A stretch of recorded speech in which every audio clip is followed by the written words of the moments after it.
What's up guys, welcome to another BRZ video. I realize I haven't made any ownership update videos recently, and I happened to just cross 5,100 miles on the car after 4 months of ownership. So I wanted to give you guys a quick update on how the car has been thus far as a daily driver first and a track car second.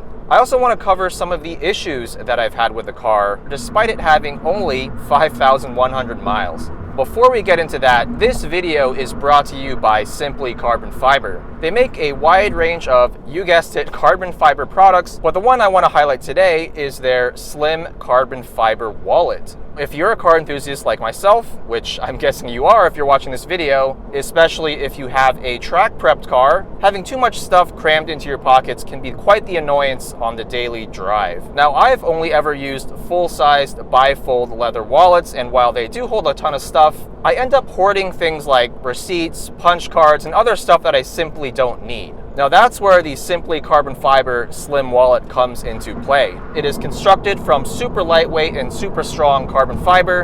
It holds up to 7 cards, which is just the right number for me, and it has a money clip on the back to store your cash. Now I'm telling you guys, I've only been using this thing for a few days, but it has been a game changer. My BRZ has pretty aggressive side bolsters for my thighs, but because the wallet is so thin, I can just slip it into my side pocket and it doesn't get in the way. Simply Carbon Fiber also makes a wide variety of other products, including custom carbon fiber phone cases, like this one that I have for my Google Pixel 6. Again, super lightweight construction, carbon fiber back.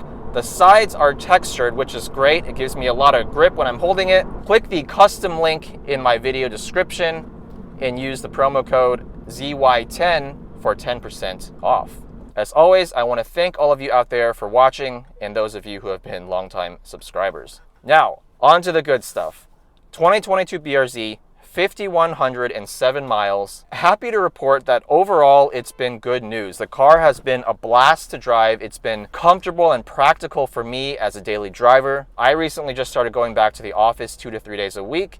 And for my 50 to 55 mile round trip commute, which usually ends up being at least an hour and a half in traffic, the car has been perfectly adequate. I could not be happier. Only gripe I have with it is the audio system is not the best. So when I'm listening to my podcast in the morning and after work, it's a little hard to hear. I have to turn the volume up a little more than I'd like to. Love the seats, super comfortable. I can always get in my perfect driving position. A few taller drivers with longer legs and let's say shorter torsos have mentioned that the steering wheel doesn't telescope quite as much as they'd want. Now, how has the car been on track?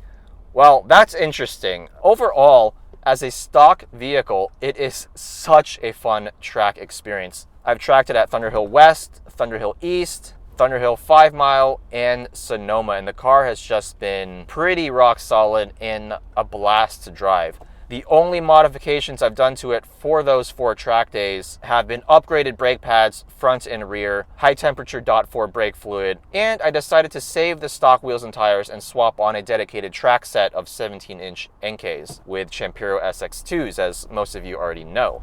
Despite having relatively low grip tires, the car has been super fun to drive on track.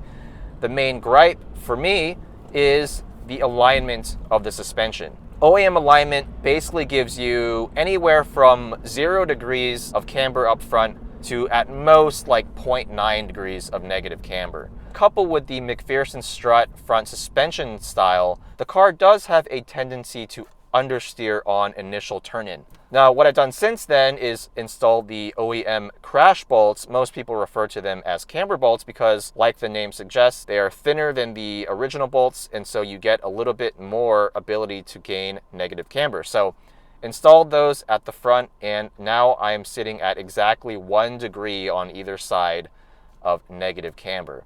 The rear is maxed out at -2 either side. Now, I wish I could get the front to about -2 as well. I could probably do that with some adjustable top hats, but I haven't even tracked the car on this -1 camber setup yet, so I'm going to try that first and see if that makes a significant enough difference to where I don't need to do more modification. I have no plans to install aftermarket suspension right now, not because the car doesn't need it per se, but because I'm just really hesitant about ruining the ride quality of the car. As you guys have probably seen, I drove my good friend Sego's 2022 BRZ that he installed Shaftworks coilovers on. Shaftworks coilovers are certainly proven on track, but for daily comfort, I don't think, honestly, any track-focused suspension is going to give me the compliance that my 31-year-old body requires to make it to work and back without breaking my spine. So I've decided to keep the suspension stock for as long as I can and just work on honing my driving skills, which after all is the #1 mod any driver can make. The other thing I've installed on my car that is aftermarket is an oil cooler. Now the OEM oil cooler that the new BRZ/GR86 is sort of known for having, that the old gen car didn't have, helps to an extent. But if you're on track and you're pushing the engine to redline repeatedly, the oil temps in this car will exceed around 260 degrees Fahrenheit, which is less than ideal. You're going to have to watch your temps on track. You're going to have to change out your oil more frequently as it breaks down. It's better to just install an oil cooler, a beefy aftermarket one. And that is where I've partnered with Color Fittings with their new aftermarket oil cooler. Now, I will do a full review of that the next time I do a track day in the BRZ, but for now, I will say that my ambient oil temps just driving around on the street, cruising on the freeway, have already dropped over 20 degrees Fahrenheit. So far, so good. Moving on to the issues that I've had with my BRZ in 5,100 miles of ownership. Now this first one is actually pretty significant. Pretty sure this is actually unrelated to the track days that I did in the car because I didn't have any issues on track. But one day, after I changed the oil, popped the hood to check the dipstick, and to my surprise, I found coolant all over the engine bay. I mean, it was all over. It was on the intake, it was on the oil filter, it was on the engine cover, just everywhere. It sprayed everywhere, and I could not, for the life of me, pinpoint where the leak was coming from. I decided to take the car to the dealership. Shout out to Livermore Subaru for actually continuing to honor my factory warranty. I actually told them up front I had an aftermarket oil cooler, and they said no problem, it should not be related to the radiator issue, which why would it? Because the oil cooler does not use coolant to cool the oil. So after about a few days, they came back and said that the actual radiator had one fin that somehow had broken. Don't know how that happened. Don't know if it was just a pebble that got kicked up or something, but either way, they replaced it. Now the car is good to go. Interestingly enough, on the Facebook group for BRZ and GR86 owners, another person had the same exact issue. It also turned out to be his radiator. So I don't know if this is a manufacturing issue with BRZ and GR86 radiators, but I just wanted to call that out. There are now 2 data points, at least that I've seen, of cracked radiators leading to coolant spray getting all over the place. The other issue I've had, which is an ongoing issue, is my turn signals. Now, this is not unique to me. A bunch of other people on the forums and on Facebook have the same issue. Sometimes the turn signals in this car simply will not work. I can't pinpoint what causes it, under what circumstances it happens, but sometimes when I flick that indicator stock, it'll just blink really fast, but from outside, the indicators are not working. Don't know what the issue is. I probably need to bring it into the dealer. It's a dangerous issue because, I mean, if you want to change lanes, the person behind you doesn't know you're doing that. It could lead to an accident, and we don't want that. Another thing I wanted to call out is that I've averaged 21.9 miles per gallon over the 5,100 miles.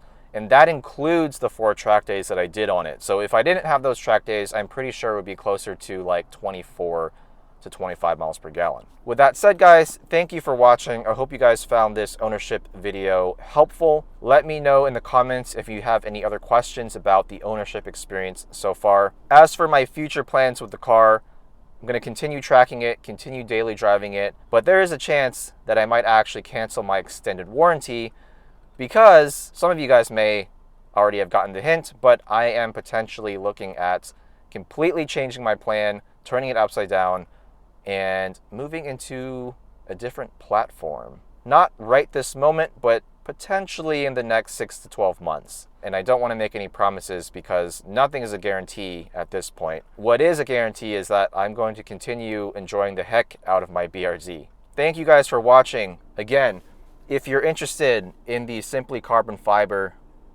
Slim wallet, holds up to 7 cards, has a money clip on the back, truly a game changer for me for freeing up my highly coveted pocket space. Head over to the link in the video description, Use that promo code for a discount. Thank you guys for the support. See you guys in the next one.